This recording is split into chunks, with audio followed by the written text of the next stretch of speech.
প্রিয় বন্ধু, একটা জিনিস গভীরভাবে চিন্তা করে দেখুন। আমাদের মুসলমানদের শত্রু যারা আছে, ইসরায়েল বলেন, আমেরিকা বলেন, ভারত বলেন, তারা আমাদের মুসলমানদেরকে নিধন করার ক্ষেত্রে, নিঃশেষ করার ক্ষেত্রে তারা সবাই এক এবং ঐক্যবদ্ধ। যেমন ধরুন, আফগানিস্তানে 2001 সালে হামলা চালায় আমেরিকা, তখন সহযোগিতা করেনি কোন মুসলিম রাষ্ট্র। ফলাফল কি হয়েছে? ওসামা বিন লাদেন শহীদ হয়েছে। ইরাকে 2013 সালে আমেরিকা হামলা চালিয়েছে, তখনও কোনো মুসলিম রাষ্ট্র সাহায্য সহযোগিতা করেনি। এর ফলাফল কি হয়েছে? সাদ্দাম হোসেন শহীদ হয়েছেন। 2011 সালে লিবিয়াতে হামলা চালায় আমেরিকা, তখনও কোনো মুসলিম রাষ্ট্র সাহায্য করেনি। ফলাফল কি হয়েছে? গাদ্দাফি শহীদ হয়েছে।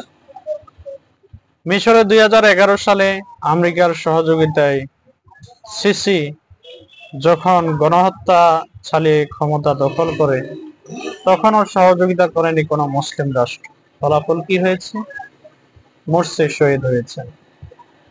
2024 সালে আমেরিকা ও ইসরায়েল মিলে ইব্রাহিম রাইসিকে শহীদ করেছে।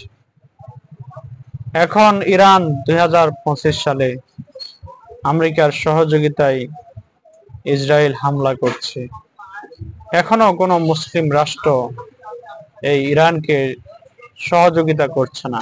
ফলাফল কি হচ্ছে? আলী খমেনি শহীদের তার প্রান্তে পৌঁছে গেছেন।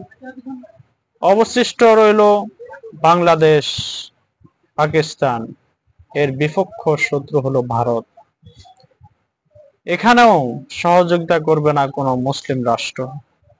এভাবেই নিভে যাবে মুসলিম রাষ্ট্রের প্রদীপগুলো। এখনো সময় আছে, আসুন, এসো, এক হও মুসলিম জাতি। হে প্রভু, আপনি ইরানকে গাইবী সাহায্য দান করুন।